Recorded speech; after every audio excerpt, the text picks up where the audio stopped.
Your front-load washer smells terrible.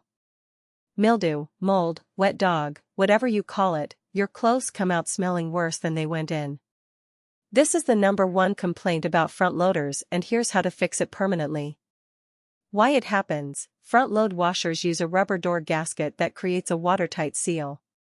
Water, soap residue, and moisture get trapped in the folds of that gasket. It's dark and damp, perfect for mold and mildew to grow. Step 1. Peel back the gasket fold and wipe it out. You'll probably find black mold, hair, coins, and soggy lint. Use a cloth with white vinegar or a 50-50 bleach water solution. Do this weekly. Step 2. Run a cleaning cycle. Most front loaders have a dedicated tub clean cycle. Run it with 2 cups of white vinegar or in a fresh washing machine tablet once a month. No clothes inside. Step 3. Leave the door open after every load. This is the single most important thing. When you close the door on a wet gasket, you're creating a mold breeding ground. Leave it cracked open to air dry. Step 4. Switch to detergent and use less of it.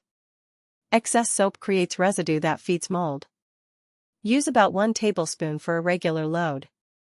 Step 5. Wipe down the gasket and door glass after every load. Takes 10 seconds. If the mold is embedded deep in the gasket, it may need replacing. Gasket replacement runs $150 to $300 depending on the brand.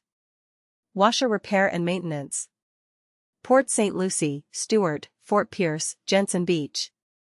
Call Treasure Coast Appliance Repair at 772-353-5791.